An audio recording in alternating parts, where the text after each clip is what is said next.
اس سے مراد ہے اہل سنت سنت محمد، اور الجماعت سے مراد ہے جماعت علی۔ سیرت الرسول کا جب آپ مطالعہ کریں گے تو امام علی علیہ السلام کی زندگی خود بخود اسی کے اندر شامل ہو جائے گی۔ اور آج تک مسلمانوں نے کربلا کے واقعے کو صحیح طور پر پڑھا نہیں ہے۔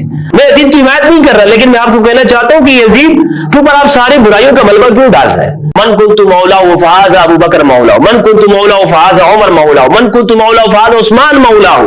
آج آپ سب اہل سنت کو دیکھتے کہ یہ عید غدیر منا رہے ہو۔ بسم اللہ والصلاۃ والسلام علی رسول اللہ وآلہ وعلی السلام علیکم ورحمۃ اللہ وبرکاتہ۔ امید کرتا ہوں آپ لوگ خیریت سے ہوں گے۔ اللہ عز و جل آپ سب کو اپنے حفظ و امان میں رکھے۔ کربلا کا واقعہ بیان کیا جاتا ہے اور بہت تفصیل کے ساتھ میں نے اس پر گفتگو کی ہے۔ کربلا کے واقعات، شہادت امام حسین علیہ السلام اور صحابہ کرام کی زندگی کے حوالے سے، کربلا کیوں ہوئی وغیرہ وغیرہ۔ لیکن ایک بات یہ ہے کہ ہمیں کربلا سے جو پہلے کے واقعات ہیں وہ بھی ہمارے سامنے ہونے چاہیے۔ یعنی ایسا نہیں ہے کہ کربلا ایک دن کے اندر وقوع پذیر ہو گئی۔ کربلا کا واقعہ ہو گیا، اچانک سے ہوا، یزید تخت کے اوپر آیا، اور ایک واقعہ سید الشہداء ابو عبداللہ علیہ السلام، ان کی شہادت ہو گئی۔ یہ اتنا سادہ واقعہ نہیں ہے، پوری تاریخ ہے، اور اس تاریخ کے اوپر میں اپنے نوجوانوں سے کہنا چاہتا ہوں کہ کچھ چیزیں ایسی ہیں کہ جہاں سے انہیں آغاز کرنا چاہیے۔ یعنی اگر آپ امام علی علیہ السلام کی زندگی پڑھیں گے، اہل البیت کی زندگی سمجھنا چاہتے ہیں، تو کربلا سے آپ نے آغاز نہیں کرنا۔ کربلا تو ایک نتیجہ ہے پچھلی کچھ غلطیوں کا کہ جو کربلا سامنے ہوئی ہے، لیکن پوری تاریخ آپ کے سامنے ہونی چاہیے۔ اور سیرت الرسول صلی اللہ علیہ وآلہ وسلم کا مطالعہ کریں۔ سیرت الرسول کا جب آپ مطالعہ کریں گے تو امام علی علیہ السلام کی زندگی خود بخود اسی کے اندر شامل ہو جائے گی۔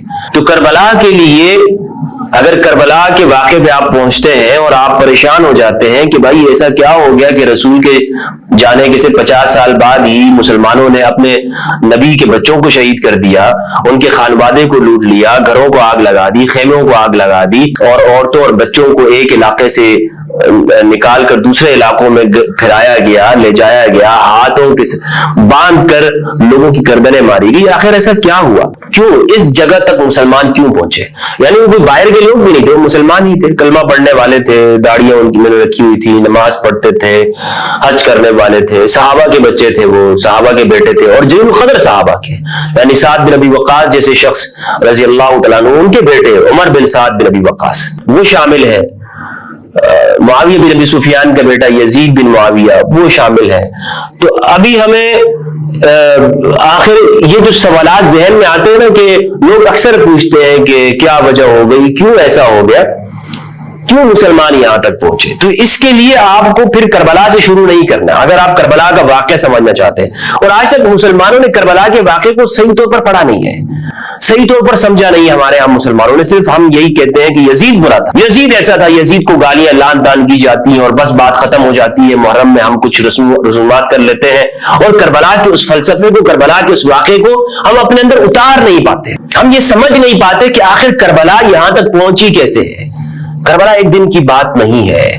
کربلا صرف مثال کے طور پر آپ یہ بات سمجھ لیں کہ آج کوئی ایک بہت بڑا حادثہ ہو جاتا ہے، اور اس حادثے کے نتیجے کے اندر لوگ شہید ہو جاتے ہیں، لوگ مارے جاتے ہیں، لیکن وہ حادثہ کیا ایک دن ہوتا ہے؟ نہیں، اس سے پیچھے کچھ غلطیاں ایسی ہیں کہ جس نے وہاں تک بات پہنچائی ہے۔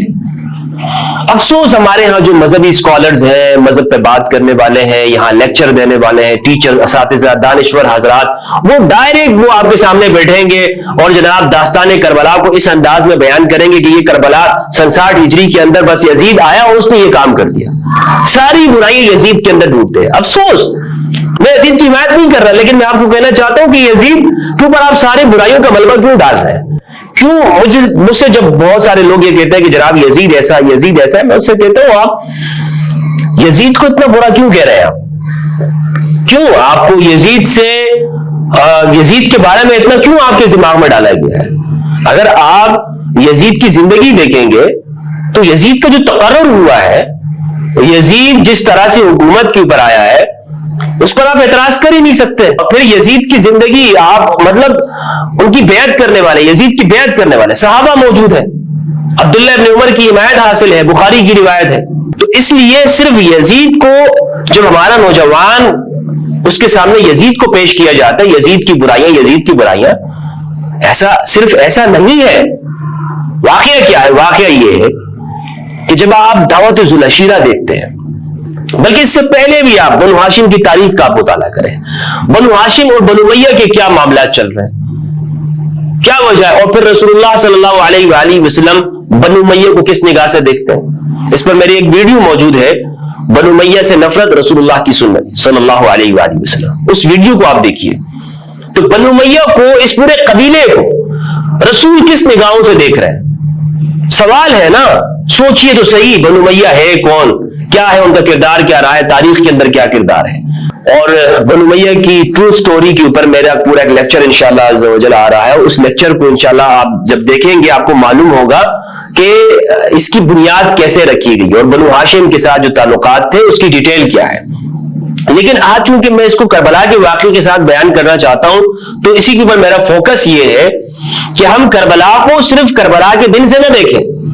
10 محرم الحرام تک ہم سمجھتے ہیں کہ بس 1 محرم الحرام سے یہ واقعہ شروع ہوا تھا، 10 محرم پہ جا کر اختتام ہو گیا، بات ختم ہو گئی، مسلم بن عقیل کی شہادت ہو گئی، صحابہ نے اپنی قربانیاں پیش کر دی، امام حسین علیہ السلام نے قربانی دے دی، بات ختم ہو گئی. ایسا نہیں ہے، پہلے کچھ ایسا ہوا ہے. کیا ہوا ہے؟ نوجوان کے ذہن میں سوال آنا چاہیے. دعوت ذو العشیرہ کیا ہے؟ کچھ چیزیں میں آپ کو بتا رہا ہوں، تاریخ کا مطالعہ آپ خود کیجیے گا، سیرت کا مطالعہ آپ خود کیجیے گا، آپ کے سامنے چیزیں آ جائیں گی. ہر بات ضروری نہیں ہوتی کہ آپ کے سامنے ٹیچر ہی سامنے آپ کی بات رکھتے ہیں، میں آپ کو ایک ایک بات کھول کے بتا دوں. نہیں، آپ کو خود بھی مطالعہ کرنا چاہیے. خود بھی آپ کی عقل ہے، شعور رکھتے ہیں، تاریخ کی کتابیں جا کے کھنگالیں. انٹرنیٹ کا زمانہ ہے، میں آپ کو بتا رہا ہوں کہ آپ نے یہاں سے آغاز کرنا ہے. نمبر 1 دعوت ذو العشیرہ سے آغاز کریں. دعوت ذو العشیرہ کیا ہے؟ رسول اللہ نے امام علی کو کیوں اہمیت دی؟ امام علی نے وہ جانثاری کا اظہار کیوں کیا؟ کیوں امام علی علیہ السلام ہی کھڑے ہوئے؟ امام علی کون ہے؟ امام علی کی رسول کے ساتھ زندگی میں اتنی ملاصقت، اتنا کمٹمنٹ، اتنی ایک دوسرے کے ساتھ قربت کیوں ہے؟ علی کون ہے؟ علی کو تو پڑھیے نا، علی نے اسلام کے لیے کیا کیا. بدر میں علی ہے، حنین میں علی ہے، خیبر میں علی ہے، خندق میں علی ہے. علی ہے، ہر جگہ پہ علی ہے. بدر میں کیا ایسا کچھ ہوا ہے؟ تو دعوت ذو العشیرہ سے آغاز کیجیے. اس کے بعد پھر آپ آئیں گے شیب ابی طالب پہ. شیب ابی طالب میں اہل البیت کا کردار کیا ہے؟ بنو ہاشم کا کردار کیا ہے؟ بنو ہاشم کے ساتھ کون سے لوگ تھے؟ خلفاء کون تھے بنو ہاشم کی؟ یعنی بنو ہاشم کی کن کے ساتھ اتحاد تھا؟ بنو ہاشم کے مخالفین کون تھے؟ ان مخالفین کی زندگی ڈالیں، دیکھیں انہوں نے کیوں بنو ہاشم کو محصور کیا. ابو لہب کیوں اس کا حصہ نہیں بنا، وہ کیوں دوسری طرف آ گیا. پھر اس کے بعد آپ آئیے جناب مکی زندگی کے اندر ہی جناب ابو طالب کی قربانیوں کو دیکھیے، جناب خطیۃ الکبریٰ علیہ السلام کی قربانیوں کو دیکھیے.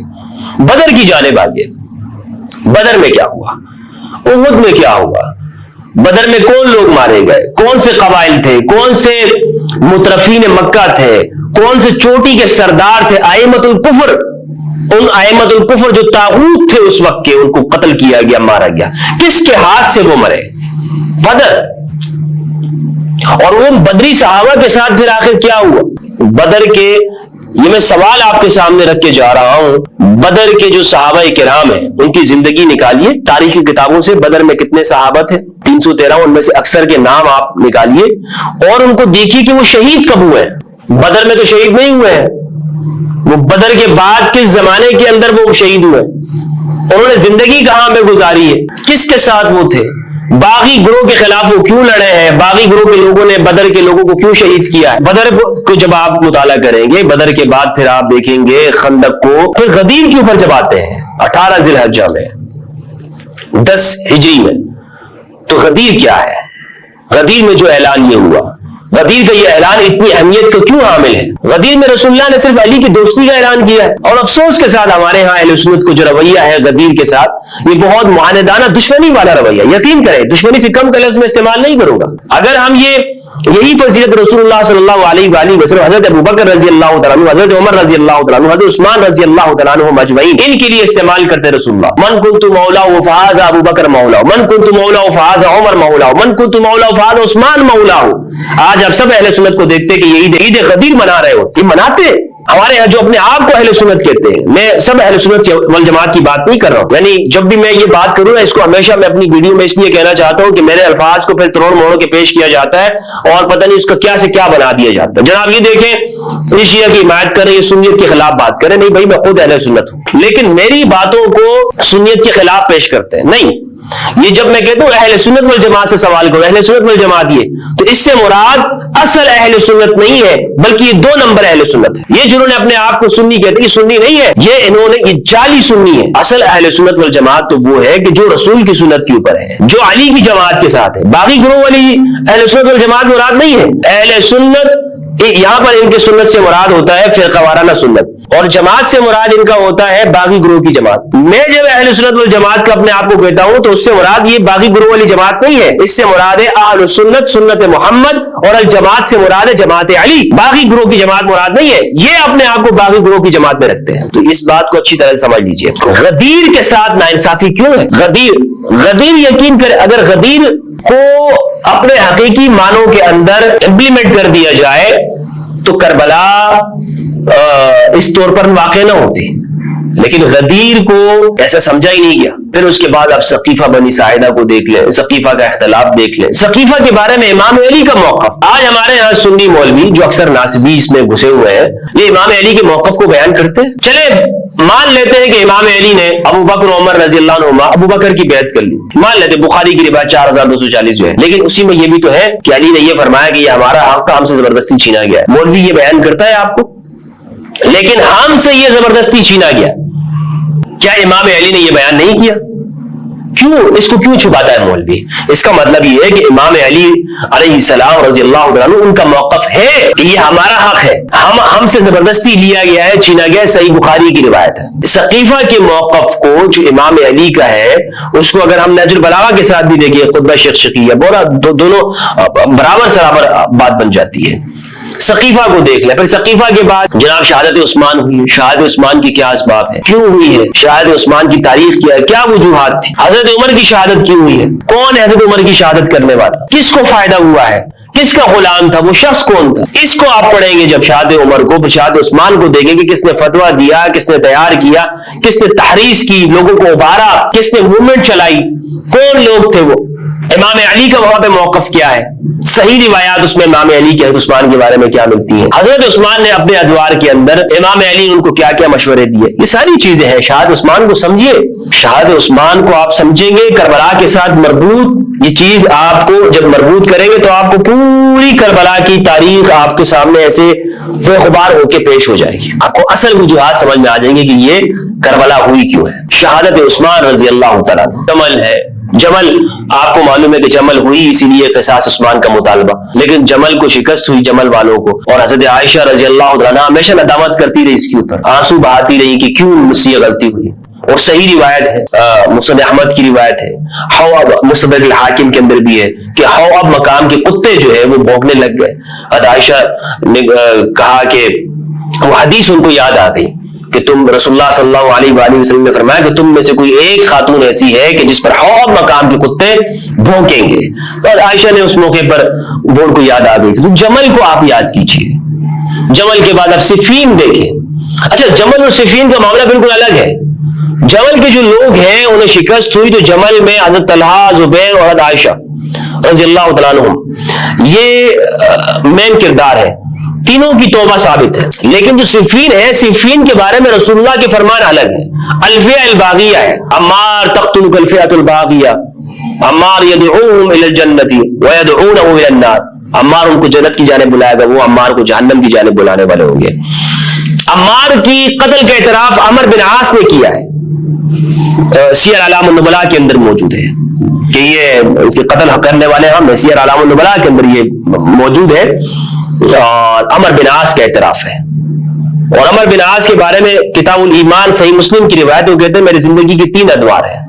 پہلا دور تو وہ ہے کہ جب میں رسول اللہ سے شدید نفرت کرتا تھا، دوسرا دور وہ ہے کہ جب میں رسول اللہ سے شدید محبت کرتا تھا، تیسرا دور وہ ہے کہ جو میں رسول ہمارا معاملہ مختلف ہے، اللہ معاف کرنا چاہے تو معاف کر دے، تو یہ 3 ادوار ہیں عمر بن عاص کے. تیسرا جو ہے نا یہ امارت کے بارے میں ہے کہ جب انہیں حکومت مل گئی, اقتدار مل گیا, اور معاویہ بن ابی سفیان کے زمانے میں انہیں اقتدار ملا تھا.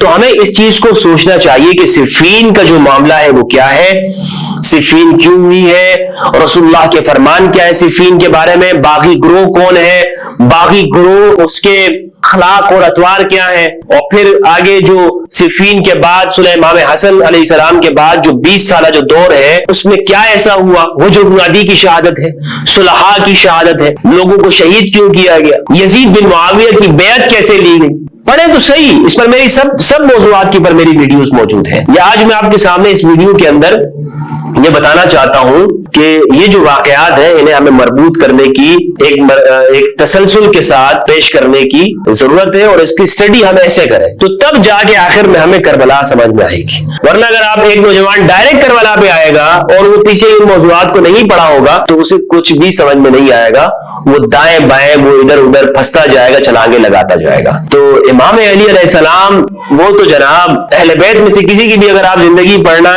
چاہیں تو آپ کو سب سے پہلے امام علی سے آغاز کرنا چاہیے. امام علی کو آپ نے سمجھ لیا سے مراد یہ کہ ان کی زندگی آپ نے پڑھ لی, ان کی سیرت بایوگرافی آپ نے پڑھ لی, آپ کو پوری تاریخ سمجھ میں آ جائے گی, اسلام سمجھ میں آ جائے گا, سیرت رسول سمجھ میں آ جائے گی, قرآن آپ کو سمجھ میں آ جائے گا. علی کی ذات وہ ہے کیونکہ علی انسان کو شعور دیتا ہے, علی انسانیت کے دماغ کو کھولتا ہے, علی انسانیت کے دل سے اپیل کرتا ہے, علی انسانیت کا نام ہے. علی رسول اللہ صلی اللہ علیہ وآلہ وسلم کے نائب ہیں, اہل البیت میں سے. تو اس لیے ہمیں ان ساری چیزوں کو سمجھنے کے لیے, کربلا کو سمجھنے کے لیے ان واقعات کو جاننا اور سمجھنا بہت ضروری ہے. والسلام علیکم ورحمۃ اللہ وبرکاتہ.